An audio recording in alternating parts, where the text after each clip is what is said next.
datang di YouTube channel Vlog Inang Belgium. Aku berharap kalian semua dalam keadaan baik ya. Sebelum video ini dimulai, jangan lupa klik tombol subscribe dulu yuk, dan juga like dan share. Silahkan komen atau beri ide dan masukan kalian di kolom komentar ya.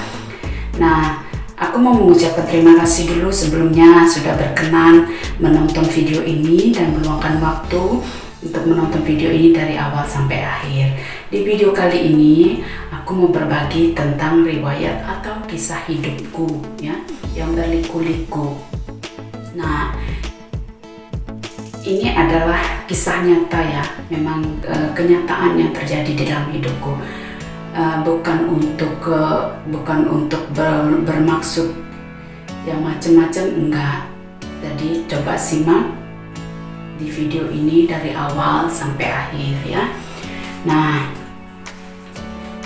sebenarnya sih jujur aku mau bilang ya, kalau aku tuh sebenarnya agak ragu sih mau berbagi tentang video ini, tapi setelah aku tanyain sama suami karena atas izin dari bojoku ya. Jadi suamiku bilang ya kalau kamu memang mau ya terserah, dan tolong jangan judge ya, please don't judge me about this video ya, karena ini memang video kisah nyata dalam kehidupanku yang terjadi gitu. Jadi nah, perkenalkan ya, namaku sebenarnya itu memang namaku sebenarnya adalah Sari Dewi. Aku dibesarkan oleh kedua orang tuaku.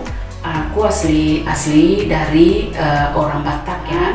Di sini aku mau cerita kisah dari awal ya.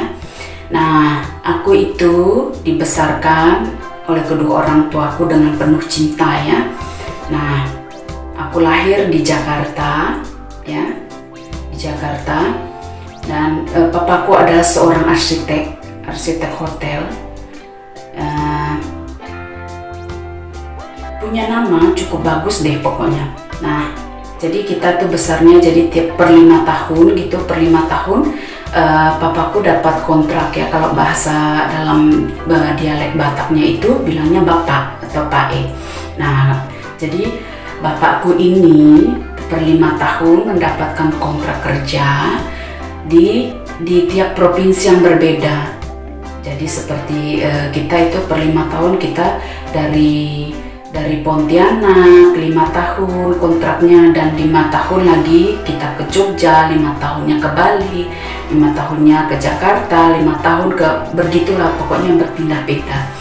Nah, mamaku juga itu seorang pekerja keras ya, dan mamaku itu dulunya waktu kami masih kecil-kecil itu, mamaku itu jualan sloki ya. Sloki kalau dari zaman dahulu, sloki itu kan lumayan mahal ya, atau kristal gelas yang sloki gitu loh, itu cukup lumayan mahal.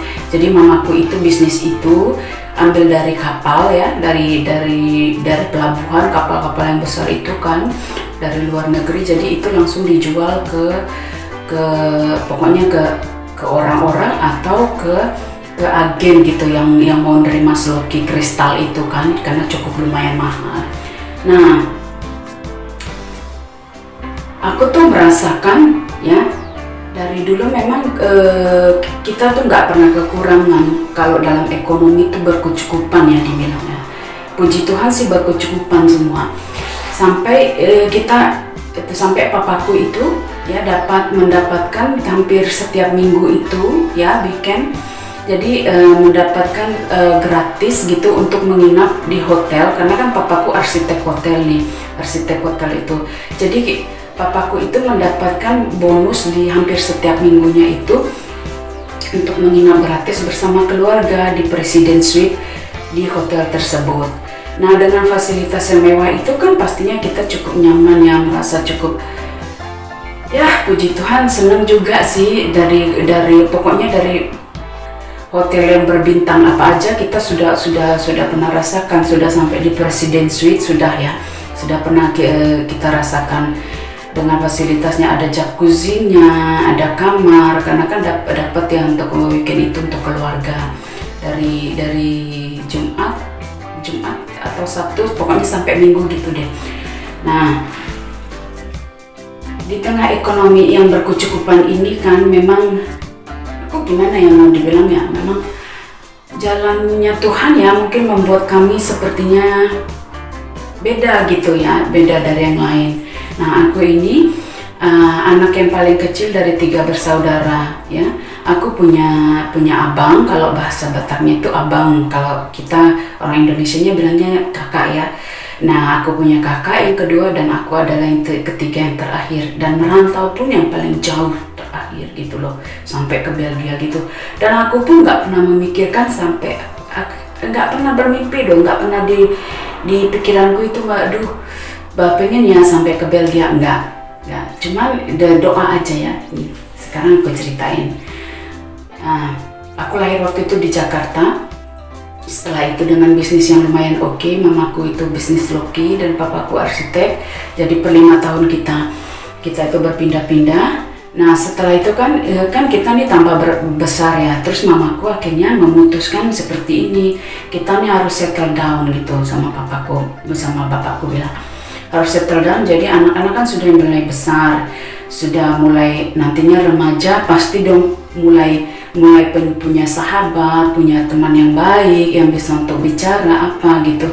Ya lebih baik kita nggak usah pindah-pindah lagi. Atau kalaupun mamaku bilang ke papaku, kalaupun kamu mau kerja ya kamu bekerjalah ya dengan baik, biar aku urus anak-anak di sini, misalnya di provinsi sini gitu ya, kayak di Pontianak. Kita lebih lama di Pontianak ya, di Kalimantan Barat. Nah, di situ akhirnya setelah mamaku memutuskan seperti itu, akhirnya aku memilih, karena kan aku udah mulai punya teman nih di sekolah yang ini kan, sudah mulai punya teman. Jadi kalau kita pindah-pindah terus, kapan aku punya teman, kapan aku punya sahabat? Kan aku ngerasa tuh kayaknya, aduh mama, aku ikut mama aja deh, aku bilang gitu. Aku ikut mama karena aku juga udah punya teman banyak di sini dan punya sahabat lah gitu bilang. Terus setelah aku bilang seperti itu, akhirnya mamaku bilang ya udah biar papamu yang kerja di sana di provinsi lain katanya. Terus aku kan waktu itu di Pontianak sama abang sama kakakku ya. Nah, terus singkat cerita gitu, memang aku sih nggak mau cemburu atau gimana, enggak ya. Aku tuh yang paling sedih kisah hidupku gitu loh. Sampai aku cerita nih ya, ban sepeda aja pun aku dapetin dari kakakku ya, atau dari abangku itu ya. Aku tuh dulu pengen minta sama papaku minta ada umur berapa, 12 tahunan gitu ya. Aku tuh pengen Pak beliin dong aku sepeda apa. Abangku tuh dapet, kakakku tuh dapet. Tapi kenapa ya? Maaf ya, aku bukan mau mengiba atau meminta iba kalian semua, enggak. Tapi memang ini benar terjadi. Abang sama kakakku punya sepeda ya. Aku pengen dong Pak dibeliin sepeda, tapi apa yang terjadi, papaku lebih cenderung ya lebih mengutamakan ke abangku dan kakakku yang nomor 2. Tapi ya sudahlah, aku sih kalau dibilang bahasa Jawanya legowo ya. Ya udah deh, harus terima aja karena aku kan anak yang paling kecil. Terus aku tuh ke sekolah naik sepeda tuh, bayangin ya, sepeda yang BMX ya. BMX itu sepeda untuk yang laki-laki ya, anak laki-laki, bukan anak perempuan loh. Jadi terus spakbornya itu di belakang sepeda itu kan, spakbornya itu ampun deh aku, spakbornya itu spakbor BMX ya, yang sepeda untuk laki-laki. Jadi kalau aku gohet pas hujan-hujan tuh ke sekolah tuh, pulang sekolah karena spakbornya spakbor BMX, sepeda BMX. Jadi semuanya di sini deh, bajuku itu tuh kotor semua, baju seragamku. Terus aku diketawain sama teman-temanku. Tapi ya sudahlah, aku cuma doa gini, aduh Tuhan nggak apa-apa deh, biar deh, yang penting mereka mau bilang apa, aku fokuskan, aku mau sekolah, aku mau benar-benar belajar gitu. Akhirnya ya sudah seperti itu setiap hari. Dan karena mulai remaja ya, umur 14 tahun, aku pikir karena gimana ya, aku pengen ini pengen itu. Kalau aku minta sama papa mamaku, kalau mereka mau kasih, kalau enggak ya sudahlah, nggak apa-apa ya, legowo aja, sabarin aja. Akhirnya umur 14 tahunnya aku sudah mulai bekerja ya. Kok mau sih apa gimana, atau memang ini nggak bener ini. Memang iya, aku dari umur 14 tahun aku sudah bekerja. Pertama kali waktu itu aku kerja, aku sebagai tukang cuci piringnya. Jadi babu di restoran nyuci piring untuk nambah-nambahin biaya uang sekolah juga, dan biaya untuk kebutuhanku ya. Karena kalau aku pengen ini itu, daripada aku terus rewel minta ke mama papaku, ya lebih bagus aku ini sendiri gitu, aku usaha sendiri. Terus akhirnya ya puji Tuhan, setelah itu dari uang cuci piring aku ngebabu ya di restoran, nyuci piring, jadi pokoknya angkat-angkatin gelas. Kalau untuk yang mereka yang tamu yang sudah pesan makanan, dari uang itulah aku tabung, dan dari situ aku belajar. Aku sih tetap bersyukur ya, bagaimanapun aku tetap menyayangi mama papaku. Tapi setelah itu aku lihat memang terus monitor ya, aku sih tetap berdoa, tetap bersyukur tiap hari. Terus monitor, aku nggak tahu persisnya tahun berapa itu monitor. Akhirnya papaku setelah tiap tahun per 5 tahun itu pindah-pindah kerja sebagai arsitek di hotel ya, papaku memutuskan pindah lagi. Aku tetap di Pontianak, menetap di Pontianak di Kalimantan Barat, karena memang aku sudah mulai menginjak besar ya, dan aku punya teman-teman di sana. Akhirnya papaku waktu itu krisis monitor, pengurangan karyawan. Akhirnya papaku bilang, ya udahlah aku pulang aja ke kampung. Jadi papaku aslinya orang Siantar, akhirnya papaku pulang ke Siantar. Terus sekalian memang mungkin karena papaku juga sudah berumur atau merasa udah cukup lah, aku udah pensiun, terus papaku pulang. Akhirnya waktu itu pulang ke Siantar, terus aku dibesarkan karena di Jakarta nih, terus menetap di Pontianak di Kalimantan Barat. Kita udah waktu itu aku sempat sama papaku juga berapa tahun gitu di Bali, tapi aku kayaknya ngerasa nggak betah gitu ya, karena kan nggak sama mama sama papa waktu itu, cuma di Bali sekolah juga. Jadi aku pikir, Tuhan, aku rindu mamaku, karena aku lumayan cukup dekat sih, aku kenal mamaku juga cukup baik gitu loh. Jadi akhirnya aku bilang gini, aku ikut mama aja. Setelah dari Bali dan Jogja ya, aku ke Pontianak, aku menetap di sana. Dan disitulah aku merasa kok susah ya kayaknya ya hidupku ini. Tapi ya sudahlah, aku belajar bersyukur tiap hari gitu, nggak apa-apa. Diomongin orang, diapain orang, sampai dibilangin orang waktu aku ngebabu gitu ya, waktu aku ngebabu jadi pelayan di restoran atau cuci-cuciin piring gitu ya. Pokoknya jadi babu di restoran nggak apa-apa. Aku sih tetap bersyukur, dan mereka sampai ngejek aku, sampai bilang ya macem-macem. Tapi ya sudahlah, namanya hidup kan, kita harus terus berjuang ya. Terus dari situ aku kok ada keanehan gitu ya. Yang penting di sini aku nggak mau menyalahkan mama papaku. Mama papaku bagaimanapun itu tetap orang tuaku, dan tanpa mereka aku ini tidak ada di dunia ini gitu loh. Dan aku tetap respect, aku tetap full respect, dan aku tetap menghormati dan menghargai mama papaku gitu loh. Jadi aku waktu itu aku berpikir gini, kan papaku tetap kerja, terus abangku mulai kuliah waktu itu di universitas di Untan, dan kakakku juga waktu itu sudah selesai sekolah ya, terus sambil juga bekerja. Dan aku pikir ya sudah, aku teruskan bekerja di restoran, dan mamaku pun cari pekerjaan sambilan sambil bantu-bantu di restoran, pelayan. Pokoknya yang penting kita cukup untuk tiap hari. Akhirnya mungkin aku nggak mau menyalahkan karena papaku lupa atau apa mengirim, atau nggak tahu entah kemana uang kiriman itu ya. Pokoknya masa lalu biarlah yang berlalu, cuman aku mau sharing aja sama kalian gitu lah. jadi kayak ingat lagu ini. Masa lalu biarkan saja berlalu, jangan kau ungkit, jangan tinggalkan aku. Masa lalu biarkan saja berlalu, jangan diingat-ingat lagi. Nah gitu, pokoknya aku nggak mau terus berduka. Yang penting semoga kalian nantinya di video ini bisa mengambil hikmah atau mengambil hal yang baik dari video ininya. Nah setelah itu kan aku nih terus bekerja. Aku pikir, terus aku memutuskan waktu aku mau masuk SMA, aku SMA juga di Pontianak di Kalimantan Barat. Kok aku nih kayaknya susah ya mau masuk SMA, uang sekolah bayarnya pun agak susah, tersendat gitu. Terus mamaku tetap bantu, dan kita untuk membiayai kehidupan sehari-hari itu sampai aku waktu itu ingat banget ya, kita sampai nggak kekurangan gitu ya, nggak berkecukupan sampai makan dari daun ubi itu dari tanaman di belakang rumah ya, di belakang rumah abangku.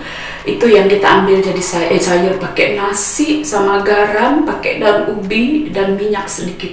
Itu kita pernah makan pakai itu juga. Jadi aku bilang, aku sih tetap bersyukur Tuhan, walaupun begini hidupku nggak apa-apa lah, aku mensyukuri saja segala sesuatunya. Mungkin cobaan ya, yang penting aku ingat Tuhan itu kan nggak memberikan cobaan di luar kemampuan umatnya gitu aja. Terus aku tetap bersabar, aku tetap bekerja umur 14 tahun udah bekerja. Terus karena aku juga hobi cuciin muka ya, facialin tetangga-tetanggaku. Dari situ juga aku dapat uang tambahan. Terus menginjak SMA, singkat katanya menginjak SMA itu aku bingung, aku mau masuk SMA nanti mau ambil jurusan apa ya. Abangku bilang, kamu ikut SPK aja dek, sekolah perawat kesehatan. Dulu kan SPK ya zamannya. Kakakku bilang nggak usah dek, ambil yang ini aja, ambil yang sekolah salon aja biar cepet, biar kamu bisa cepet kerja. Zaman sekarang kan pokoknya kita harus ngambil sekolah yang ada skill kita itu yang bisa dipakai langsung, bisa untuk sekolah, bisa menghasilkan. Jadi aku nih bingung, yang penting yang mana deh yang aku terus aku pertimbangkan. Iya juga ya, karena aku kan lebih suka facial, lebih suka lebih suka cuciin muka tetangga-tetanggaku, kenapa enggak gitu ya. Terus aku pikir dari situ, mungkin karena mereka juga melihat aku karena penuh kasihannya, jadi mau apa enggak ya dimau-mauin aja lah gitu aja. Mungkin karena mereka mau bantu untuk aku bayar uang SPP, uang sekolah, jadi ya udah deh yang penting. Tapi aku kan nggak ngerasa gerusu juga sih, aku cari info sana sini gitu. Akhirnya aku pikir aku masuk SMK deh, SMK aja bukan SMA, karena di situ kan karena abangku juga pernah masukin aku, daftarin aku ke SPK, tapi akunya nggak lulus. Mungkin aku nggak fokus ke situ, nggak bidangku ke situ ya, jadi aku mungkin nggak lulus tes dari situ. Jadi aku memutuskan SMK. Terus aku ikuti saran kakakku, aku masuk SMK waktu itu di Pontianak, SMK 5. Jadi ya waktu itu setelah aku daftar lulus, jadi ya puji Tuhan setelah itu. Tapi di pertengahan jalan kan, aduh susahnya. Aku pikir, kakakku waktu itu katanya, dek aku akan janji, aku akan upayakan semampuku untuk bantu kamu dek, untuk walaupun kamu harus cari model orang untuk apanya, untuk apa namanya, untuk model untuk sekolah itu aku ini dek, aku bantu, aku usahakan, aku akan ngomong sama mereka supaya mereka mau jadi model kamu katanya. Terus itu kan model kan nggak gampang dicari ya, mereka kan kadang kan ada tetangga takutnya kalau pas kita praktek kan ada prakteknya beda-beda, ada facial, ada gunting rambut, ada keriting, terus keriting rambut, ada mewarnai rambut, terus ada makeup pengantin, ada lain-lain segala macam. Jadi aku pikir dari situ kalau mereka mau, dan itu kita bawa, aku ya jujur ya, bawa model itu aku harus bayar mereka loh. Aku kasih uang saku, aku harus kasih uang transport, aku kasih uang makan, dan aku harus kasih uang jajan. Dan aku tuh harus izin sama orang tua mereka kalau misalnya mau bawa anak mereka atau mau bawa ibu itu, aku harus sampai mengemis gitu loh, dibilang mengemis gitu. Syukur-syukur kalau mereka mau gitu loh. Nah karena praktek itu bawa model itu harus, itu penting, kalau enggak gitu aku nanti enggak lulus ya di SMK itu. Jadi ya begitulah tiap ininya. Terus aku pikir begini, oh berat banget ya, aku harus cari model waktu itu. Pas kebetulan aku ingat banget waktu itu di Pontianak itu ya ada pengungsi, aku nggak tahu tepatnya tahun berapa itu, pengungsi yang pengungsi orang Madura itu kan, sampai aku ngambil anak pengungsi loh ya, sampai karena udah saking otakku ini sampai ininya, aduh nggak tahu lagi lah mau cari kemana. Tetanggaku waktu itu nggak mau karena udah 2 kali kan, jadi modelku nggak mau lagi. Akhirnya karena kan kalau udah 2 kali juga nggak boleh model yang sama dibawa, harus ambil orang lain, kata guruku, guru SMK itu. Jadi aku yang ambil yang lain, sampai aku ngambil anak pengungsi loh waktu itu, anak pengungsi. Sampai aduh gimana ya, sakit juga jalan. Terus aku kena, aku doa terus, doa Tuhan, ini berat loh, ekonomiku sudah mulai menipis, kami harus tetap makan. Aku pikir gitu, bagaimana mamaku udah susah payah ini bekerja, kan nggak mungkin aku terus kayaknya ngemis gitu, ngerewel ke mamaku. Jadi akhirnya terus aku satu kali kan aku rajin ke gereja kan, aku pikir ya sudahlah, hidup ini kan kalau kita pikir terus menerus, kalau kita stres nggak ada gunanya. Akhirnya aku waktu itu ke gereja, terus aku ketemu sama Kak Evi orang Timur ya, waktu itu Kak Evi orang Timur. Terus Kak Evi itu, dari Kak Evi itu mengenalkan aku ke gereja. Waktu itu aku masih di gereja GPIB ya, terus ke gereja yang lain. Terus Kak Evi bilang, Dek, daripada kamu kepikiran terus, mau jadi guru sekolah minggu. Dari situ kan aku senang, ya udah. Terus kayaknya aku lihat, nggak tahu kenapa ya, aku tuh memang orangnya suka kalau ke gereja itu, yang gerejanya tuh bisa kayaknya gimana, yang bisa ada muji, ada nyembahnya, yang bisa ada angkat tangan. Terus aku pikir, aku doa gitu. Entah kenapa tiba-tiba 1 kali minggu itu aku ibadah ya, waktu itu ya ibadah. KIP ini yang nggak ada, aku taunya dari KIP. KIP ini kan dia pernah juga ibadah ke gereja Bethel, waktu itu di Bethel di Pontianak juga sih. Terus waktu itu pendetanya Ibu Wilan dan Bapak Wilan. Nah singkat katanya aku dikenalkan dari situ sih, dari awal-awalnya. Terus aku merasa kok kayaknya gimana ya gitu, kayaknya aku gitu.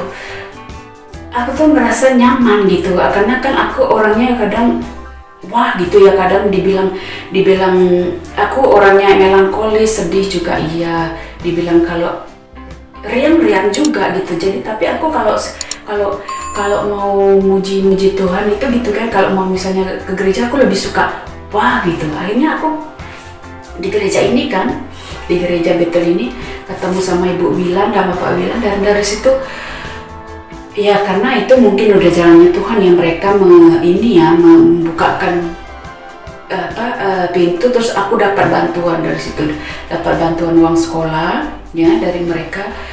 Nah untuk mensupport sekolahku ini sampai tamat SMK ini kan ya dari bapak dan Ibu Wilan dari gereja Bethel itu. Aku sih kalau ibu dan bapak menonton video ini, aku mau mengucapkan terima kasih yang sebesar-besarnya untuk support dan dukungan kalian di waktu aku masa sulit juga. Dan semua orang yang mengenal aku atau tetangga-tetanggaku, terima kasih semua.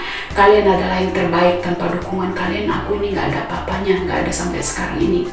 Terus waktu itu singkat katanya setelah dapat bantuan dan aku tetap bekerja ya, jadi ngebabu ya, jadi pelayan atau cuci piring di restoran. Mamaku juga tetap bekerja, pokoknya cari kerja sana sini, yang penting halal gitu, bisa tetap makan dan bayar uang sekolah dan bayar praktek model segala macam, karena aku juga harus bayar produk itu ya, beli shampoo, beli kosmetik, beli segala macamnya, sisir, beli bahan-bahannya itu segala macam harus aku sendiri, harus bayar uang sendiri, bukan dari sekolah yang ini. Singkat katanya itu setelah aku dari SMK, aku lulus, aku pikir gimana ya, aku lanjutin apa enggak sekolahku, tapi bagaimana? Terus di situ yang namanya cinta monyet ya, waktu mulai remaja ada ngeliat kok kayaknya tapi kok yang ini baik ya kayaknya, aduh gimana gitu. Aku dulu terus terang aku lebih naksir sama koko yang sama orang Chinese ya, atau dibilang orang Tionghoa karena kulitnya tuh kan putih ya, pokoknya kelihatan kayaknya bersih banget gitu, senang deh gitu. Terus mamaku juga ada campuran kan, jadi akhirnya aku pikir gini, ya udahlah,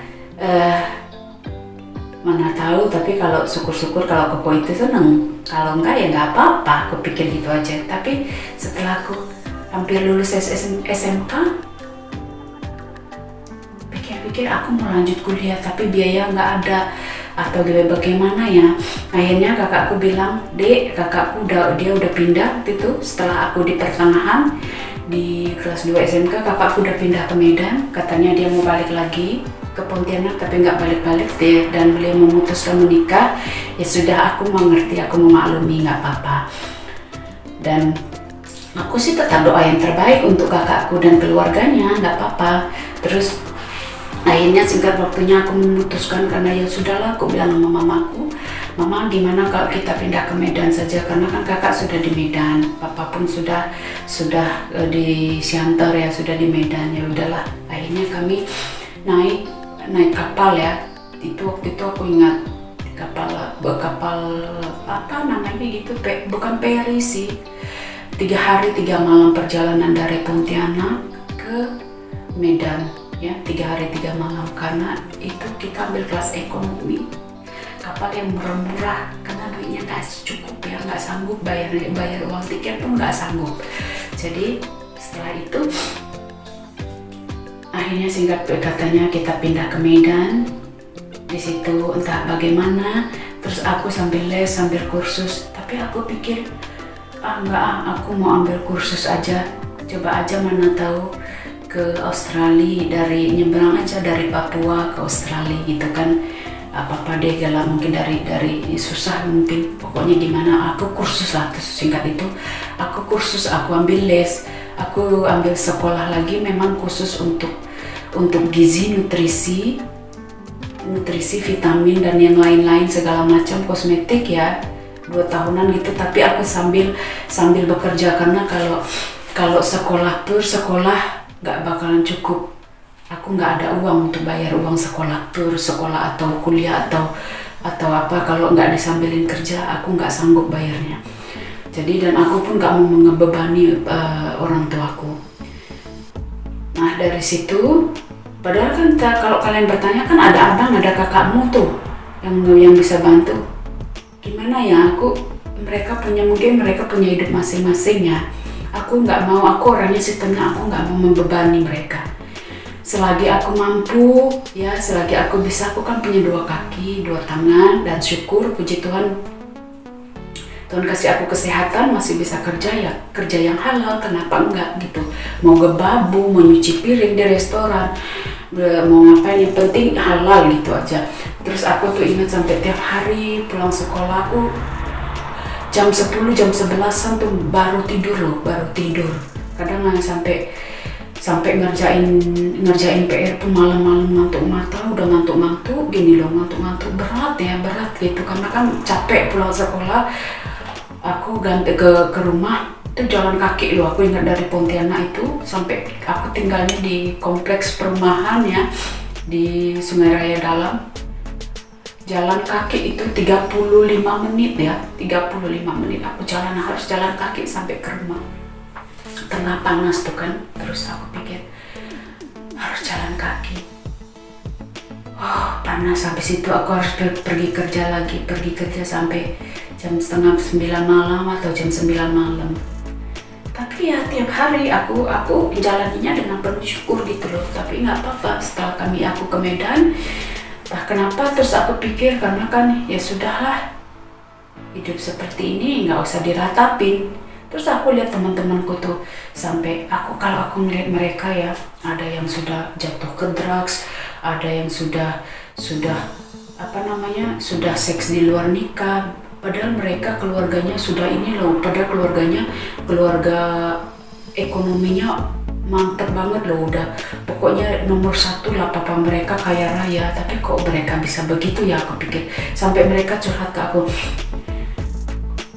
gimana ya solusinya gini. Waktu itu sampai yang satu tuh udah waktu di SMK ya, sudah hamil duluan, terus nggak berani, sampai takut kalau udah bilang ke orang tuanya atau ke mamanya. Saking takutnya, aku mau gimana ini ya, tolongin aku sih, gimana ini, apa harus gugurin. Waktu itu dia sudah mulai hamil 1,5 bulan ya. Jadi aku bilang, aduh aku nggak berani ya kasih tahu gimana itu nanti takutnya, tapi ya coba bicarain sama mamamu, aku bilang gitu. Terus singkat katanya setelah itu aku ke Medan dengan perjuangan aku sekolah sambil kerja, sambil pokoknya segala macam aku usahakan yang halal. Akhirnya aku 1 kali pernah nyebrang sampai ke Papua ya, di Papua ke perbatasan sampai ke Australia. Di situ aku ambil kursus ya tentang vitamin, gizi, puding, makanan segala macam ya. Terus karena aku kan udah ada basis waktu itu di SMA juga kosmetik ya, sekolah kosmetik dan apa gitu kan, tata rambut dan makeup udah tahu.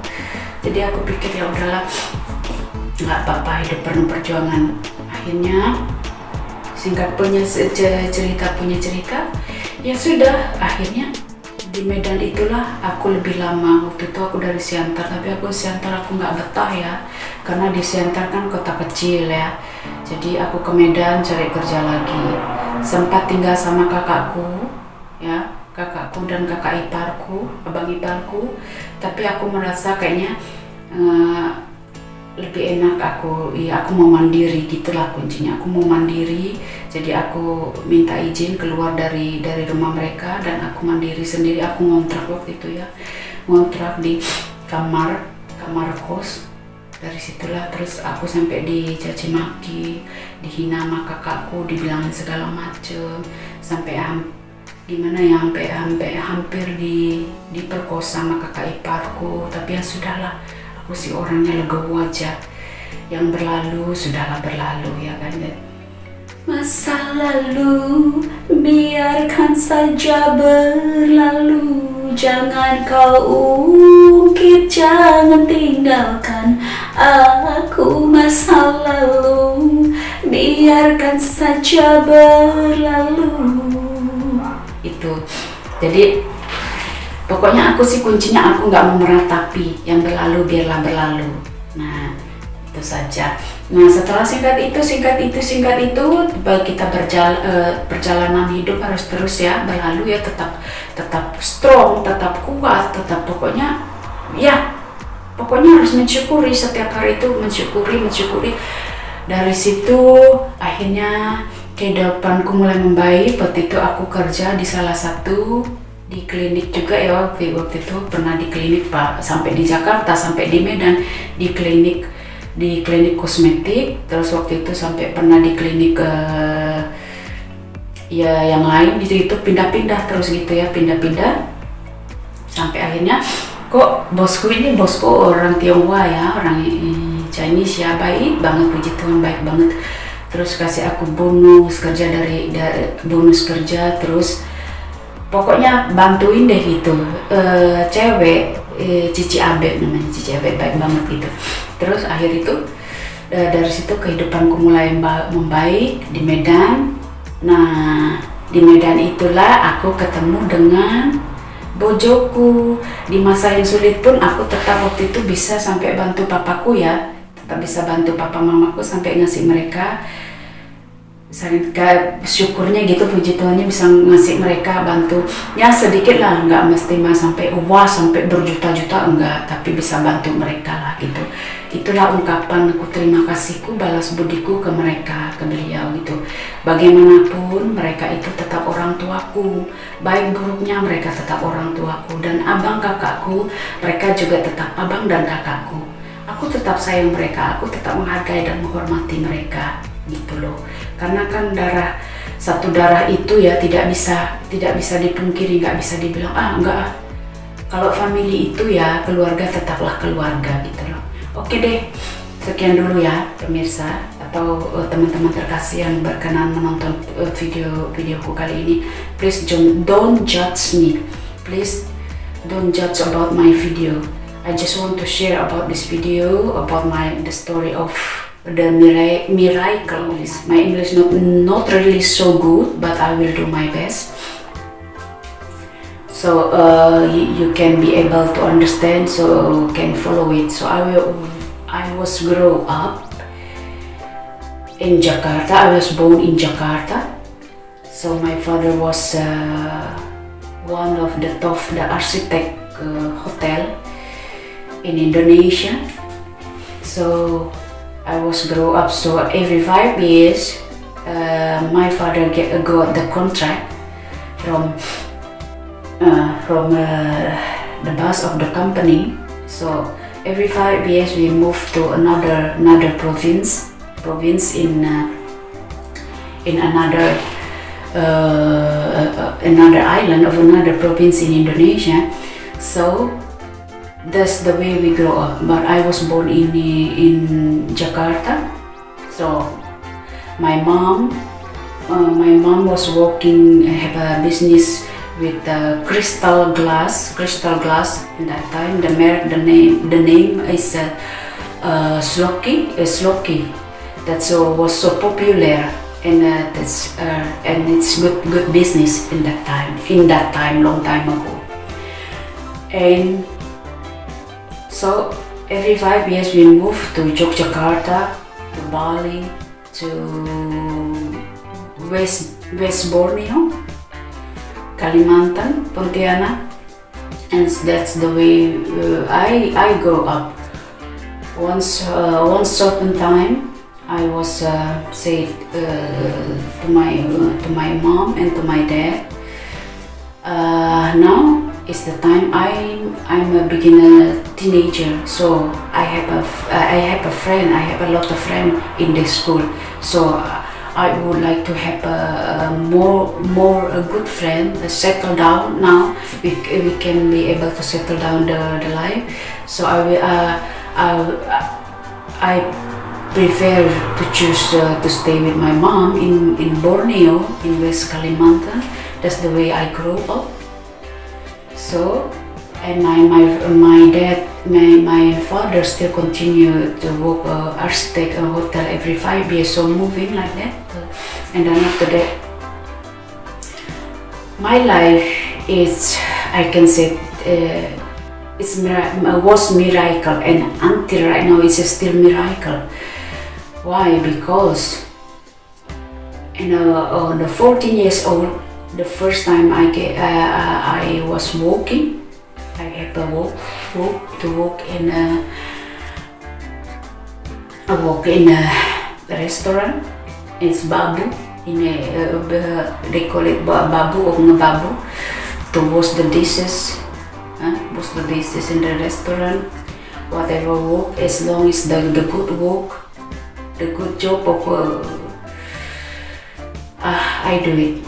So in that time I'm so happy, and I still continue to follow also that work, and I believe one time will be good, will be changed in the life. I keep praying, and I was once upon a time I go to church. In that church I meet the priest.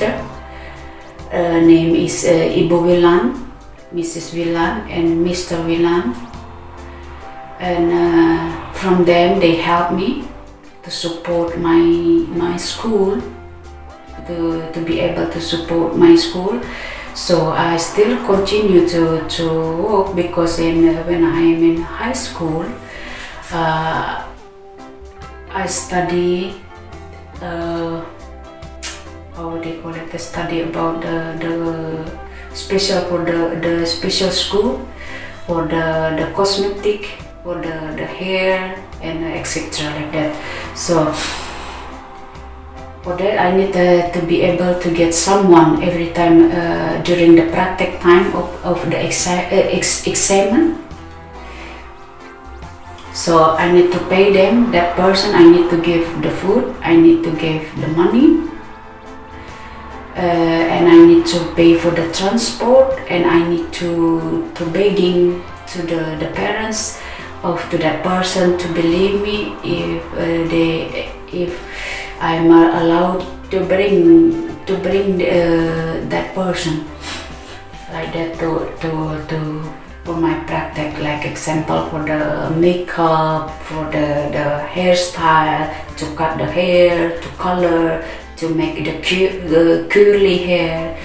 Sometimes they not really trust me. I can understand that, it's okay. And my life was really, how you call it, really difficult. I don't want to say full water disaster, no, but I just enjoy it during that difficult moment in my life. I full with thankful, with the grateful, with just I just follow it like that, and I just full give thanks to God. That's all. And once upon a time, after that, I'm in high school. Finish a high school, I was moved to Medan, North Sumatra, because my sister already moved at there, and she married with someone from North Sumatra. So I moved with my mom at there. So in that time, I still continue to work, because full study, just focus with study without work, I cannot, because I need the money to support my school also. So after I finish the school, I need to go work. From that, the money I work was in a restaurant, to wash the dishes, to help for the in the restaurant like that. I can help my mom and my dad. I support them. I give them little bit, because in Indonesian tradition, we do that to help our parents. It's not with a big amount, but with little bit amounts to say that thankful, because bad of good, they are still my parents, and I will not be able in this world without them. And my sister, I still keep, I cherish my sister and my brother. I keep a full respect of them. They are still my family. They are my good sister and my good brother. It's like that. So my dad, my father was finished from the work before, because it was crisis monetary in Indonesia.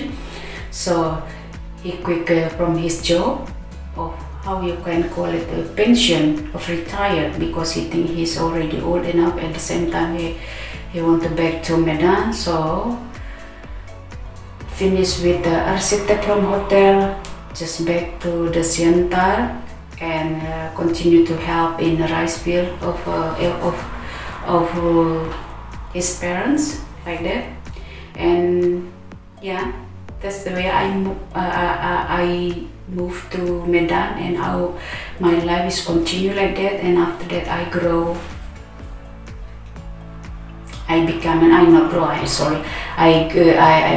adult in Medan, and I think if I focus on just a school, of a course, of things, etc. like that, I have not enough. So I need a combination with to get money. So I full time also work, and I still study about the cosmetic. And I have a work also in the clinic cosmetic or clinic surgery. At the same time, also I've been also in my line. I crossed the Papua border. Before Papua is still belong to Indonesian island, Indonesian government. Now it's not more Indonesian. and from that I was to cross to the border to Australia and etc. That's why I studied there about the vitamin, the nutrition and etc. And that's the way the journey of my life. So, and in Medan, I'm back to Medan again because my parents in Siantar, so in Medan.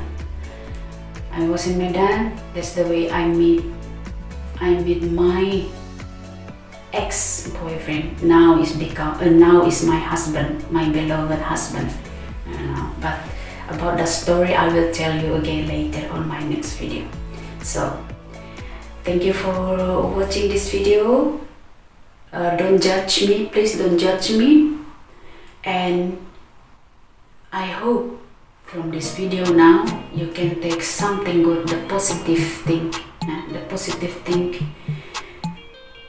you can take it from this video, because I just want to share about my experience. And stay strong, whatever it is, no matter how difficult is the problem in your life, it's always it's always how you say, it's always the something, the good way you will find it. So keep strong and believe it's miracle or miracles will become one day. It will be changed. Terima kasih sudah berkenan menonton video ini, dan semoga bermanfaat. Ambil hikmahnya dan jangan dijudge ya. Aku cuma mau berbagi, cuma mau sharing. Inilah kisah hidup, pengalaman hidupku. Jadi semoga bermanfaat dan petik hikmahnya. Dan please support my channel to be able to continue to grow, to share all the good thing to all of you with the subscribe, like, share and the comment of the link comment below. Okay? Tolong aku mohon dukungan kalian untuk mensupport channelku ini. Jika kalian berkenan, supportlah dengan klik tombol subscribe dan nyalakan bell notifikasinya, dan jangan lupa berikan like, dan juga silakan tinggalkan komentar atau ide. Give me feedback of the comment. Thank you. Okay? Dan saya nggak bisa memaksakan kalian semua untuk memberikan like, nggak apa-apa. Kalau ada yang begini juga nggak apa-apa. Semua bebas ya, semua orang bebas memberikan ide dan ide atau komennya. Saya terima kasih, suka-suka aja, nggak apa-apa. Kalau kalian memberi ide atau jempol yang ke bawah atau ide yang nggak baik juga nggak apa-apa. Terima kasih, itu juga sebagai motivasi saya ya untuk memperbaiki, untuk membuat YouTube atau di video saya itu lebih bagus. Saya mengucap terima kasih untuk semuanya. Thank you. I cannot push you to give me all the time like. Sometimes you are free. The audience is free to give me like, or to give me unlike like this. It's okay. But I keep positive. All the feedback of the comment of the link when I read it is to make my video, to make me be able to make more better, to give more better for my next video later. Thank you and sampai jumpa. Have a great day everyone. Sampai jumpa dan salam terbaikku dari Belia. Salam, dadah. Terima kasih.